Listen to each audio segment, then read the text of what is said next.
बच्चेदानी गायब है, उसकी किडनी गायब है, उसके मुंह पे तेजाब डाला जाता है। जितना हार्ड उस बेटी का अगर आप पोस्टमार्टम की रिपोर्ट पढ़ेंगे ना तो आप पढ़ नहीं पाएंगे, इतनी दरिंदगी की गई है। 11 अगस्त 2025 हरियाणा के भिवानी डिस्ट्रिक्ट के लोहारू धानी लक्ष्मण गांव के रहने वाली मनीषा हर रोज की तरह किड्स केयर बाल विद्यालय के लिए गई थी, जहां पर वह एज अ टीचर जॉब किया करती थी।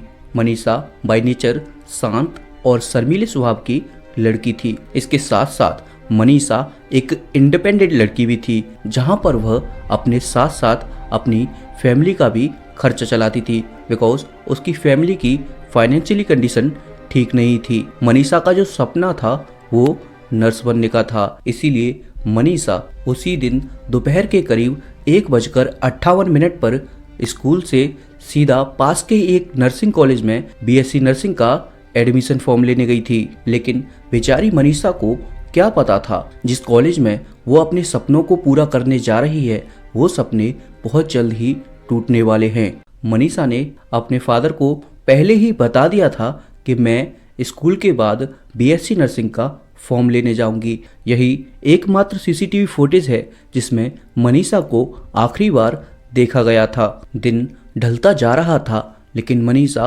अभी भी अपने घर नहीं पहुंची थी, इसीलिए मनीषा के दादाजी को उसकी काफ़ी चिंता हो रही थी और इसी चिंता की वजह से मनीषा के दादाजी इसकी जांच पड़ताल के लिए मनीषा के बस ड्राइवर से मनीषा के बारे में पूछते हैं। ये वही बस ड्राइवर था जिससे मनीषा हर रोज किड्स केयर बाल विद्यालय आती थी। जो बस का ड्राइवर था वो बताता है कि मनीषा पास के ही कॉलेज में एडमिशन फॉर्म लेने गई है, वो जल्द ही वापस आ जाएगी। ड्राइवर की यह बात सुनकर मनीषा के दादाजी को थोड़ी बहुत देर के लिए तसल्ली मिलती है, लेकिन शाम के 4:30 बजे तक भी मनीषा घर वापस नहीं आती है। इसीलिए मनीषा के दादाजी कॉल कर इसकी सूचना मनीषा के पिताजी यानी कि संजय कुमार जी को देते हैं। अपने पिताजी की यह बात सुनकर मनीषा के पिताजी भी काफ़ी चिंतित थे। इसी के चलते मनीषा के पिताजी के फ़ोन पर शाम के करीब 6:30 बजे के आसपास मनीषा का कॉल आता है, जहां पर केवल कॉल 10 सेकंड के लिए ही चलता है और उधर से मनीषा की कोई भी आवाज़ नहीं आती है। जिसके बाद मनीषा के फादर इधर से कॉल लगाते हैं तो वो नंबर स्विच ऑफ बताता है। अब तो मनीषा के पापा की धड़कनें और भी बढ़ गई थी, क्योंकि उनकी बेटी सुबह की निकली अभी तक घर पर नहीं आई थी और मनीषा के पापा बिना देरी किए तुरंत लोहारू से बस पकड़कर सिंघली के आइडियल इंटरनेशनल कॉलेज पहुंचते हैं, जहां पर वह सबसे पहले अपनी बेटी मनीषा के बारे में वहां के गार्ड से पूछते हैं, क्या यहां पर मनीषा नाम की कोई लड़की बीएससी नर्सिंग का एडमिशन फॉर्म लेने आई थी। तो गार्ड इस बात के लिए मना कर देता है और इसके बाद जब मनीषा के फादर इसी चीज़ को रिसेप्शन पर जाकर पूछते हैं तो जो रिसेप्शनर थे वो भी सेम जवाब देते हैं। लेकिन मनीषा के पापा नोटिस करते हैं कि जो रिसेप्शन पर 3 लोग बैठे थे उन्होंने शराब पी रखी थी और वो बिना वक्त गवाए 112 नंबर डायल करते हैं और फिर से पुलिस के साथ पहुंचते हैं। लेकिन कॉलेज वाले फिर भी सीसीटीवी फुटेज दिखाने से मना कर देते हैं। इसके बाद संजय यानी मनीषा के पापा अपने चाचा के साथ लोहारू के पुलिस स्टेशन पहुंचते हैं और अपनी बेटी की मिसिंग कंप्लेंट कराते हैं। तो पुलिस वाले एफआईआर लिखने से मना करते हैं और इतना ही नहीं, इसके बदले में बोलते हैं कि तुम्हारी बेटी किसी के साथ भाग गई होगी या फिर यार दोस्तों के साथ पिकनिक मनाने गई होगी। पुलिस के द्वारा अपनी बेटी के लिए ये शब्द सुनकर संजय काफ़ी निराश और उदास होकर वापस आ जाते हैं और अगली सुबह वह फिर से लोहारू पुलिस स्टेशन पहुंच जाते हैं, जहां पर सुबह से शाम तक इस केस की कोई भी सुनवाई नहीं होती। लेकिन शाम ढलने से पहले एएसआई शकुंतला इसकी रिपोर्ट दर्ज कर लेती है और अगले दिन यानी कि 13 अगस्त को संजय के पास एएसआई शकुंतला का कॉल आता है, जहां पर वह बताती हैं कि हमें आइडियल कॉलेज से तकरीबन 1 किलोमीटर दूर एक नदी के पास खेत में लाश मिली है। एएसआई शकुंतला की यह बात सुनकर मानो मनीषा के पापा यानी कि संजय की दुनिया ही उजड़ गई हो। उसका दिल वहीं थम गया था और संजय तुरंत वहां पर पहुंच जाता है और जैसे ही वो जाकर उस लाश को देखता है उसका दिल बैठ जाता है। दरअसल वो लाश किसी और की नहीं, उसी की अपनी बेटी मनीषा की थी। उस बॉडी की इतनी बुरी हालत हो रखी थी कि मैं यहाँ पर आपको शब्दों में भी बयां नहीं कर सकता। मैंने सबसे पहले देखा कि मनीषा का जो गला है वो कटा हुआ है और पीछे जो गर्दन है, गर्दन की 2 इंच की जो अपनी खाल है वो लटकी हुई थी। दरअसल मनीषा के फेस पर तेजाब गिरा रखा था और उसकी गर्दन अपनी बॉडी से करीब 1 इंच की दूरी पर ही थी। और इतना ही नहीं, उसके बॉडी के कुछ ऑर्गन्स गायब भी थे। अब यह नज़ारा देख वहाँ पर लोगों की भीड़ इकट्ठा होने लग जाती है। जैसे ही ये खबर पूरे गांव में फैली, मानो पूरे गांव के होश उड़ गए। पूरा गांव मौके पर पहुंच गया, जहां पर गांव वालों के अंदर काफ़ी गुस्सा भरा हुआ था। पुलिस ने पब्लिक का गुस्सा देख तुरंत उस एरिया को सीज कर दिया और उसके बाद मनीषा की बॉडी को भिवानी के सिविल हॉस्पिटल में पोस्टमार्टम के लिए भेज दिया। लेकिन लोगों का गुस्सा कहाँ ठंडा होने वाला था और होना भी नहीं चाहिए। जब तक मनीषा को इंसाफ नहीं मिल जाता, आप हम जैसे लोग मनीषा के लिए आवाज़ उठाते रहेंगे।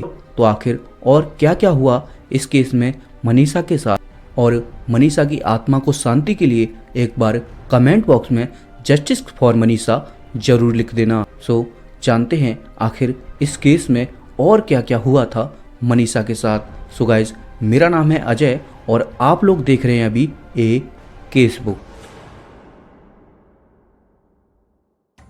अब सभी को इंतज़ार था पोस्टमार्टम रिपोर्ट आने का, लेकिन जैसे ही पोस्टमार्टम रिपोर्ट आती है, मानो सभी के पैरों तले ज़मीन खिसक गई। अब तो मामला और भी ज़्यादा उलझ गया था।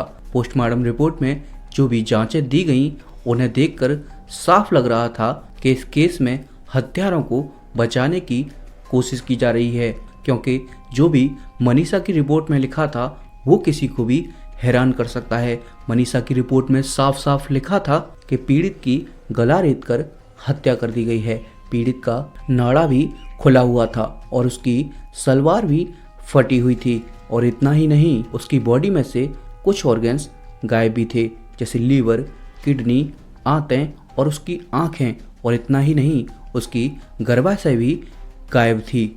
लेकिन एक बयान ने सभी को झकझोर कर रख दिया।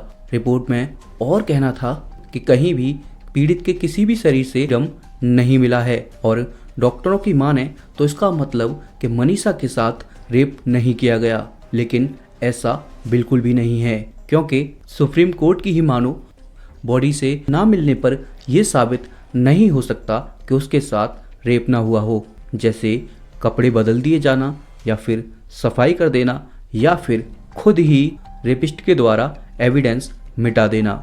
इसीलिए कानूनी तौर तरीके से ये नहीं कह सकते कि मनीषा के साथ रेप नहीं हुआ है। इतना ही नहीं, रिपोर्ट में ये भी लिखा था कि मनीषा के दोनों घुटनों पर चोट के निशान थे, लेकिन घुटनों की जगह पर ना ही सलवार फटी हुई थी और ना ही कोई रगड़ने के निशान थे। इसका मतलब पीड़ित के साथ वो सब काम कर कर उसके बाद फिर से सलवार पहनाई गई होगी। पोस्टमार्टम रिपोर्ट का तो ये भी कहना है कि मनीषा की बॉडी को कीड़ों ने खाया है, और इतना ही नहीं, उसकी बॉडी पर किसी जानवर ने हमला किया है।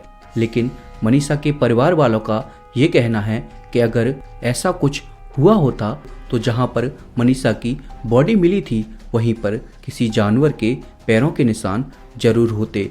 और इतना ही नहीं, इस केस को दबाने के लिए इस केस की इन्वेस्टिगेशन के दौरान मनीषा का जो फ़ोन था वो भी ट्रेस नहीं किया गया था। और अगर वाकई में मनीषा की बॉडी को किसी जानवर ने खाया होता तो क्या आसपास उसके मांस के टुकड़े या फिर कोई बॉडी ऑर्गन्स नहीं मिलता, या फिर जो जानवर था वो उसके कुछ बॉडी पार्ट कहीं दूसरी जगह पर नहीं ले जाता। और इतना ही नहीं, इसके विपरीत में वहाँ पर कुछ बियर की कैन और कुछ दारू की बोतलें भी मिली थीं। इससे साफ जाहिर हो रहा था कि इस केस को वाकई में दबाया ही जा रहा है। और इतना ही नहीं, मनीषा के परिवार ने मनीषा की बॉडी को लेने से मना कर दिया था। उन्होंने कहा था कि जब तक कातिलों को सज़ा नहीं मिल जाती है, हम अपनी बेटी का दाग संस्कार नहीं करेंगे। इसके चलते ही यह केस कब प्रदेश से पूरे देश में फैल जाता है पता ही नहीं चलता। लोग धरने पर उतर आते हैं और जस्टिस फॉर मनीषा के नारेबाजी करते हैं। और इतना ही नहीं, इस केस ने हरियाणा का ही नहीं पूरे भारत देश का दिल दहला कर रख दिया है। अब तो परिवार वालों का और लोगों का गुस्सा इतना बढ़ चुका था कि उन्होंने राज्य सरकार से दोबारा पोस्टमार्टम करने की मांग की, जिसके बाद हरियाणा के सीएम नायब सिंह सैनी ने दूसरा पोस्टमार्टम करने का आदेश दिया, जहां पर पीजीआईएमएस हॉस्पिटल रोहतक में दूसरा पोस्टमार्टम किया गया।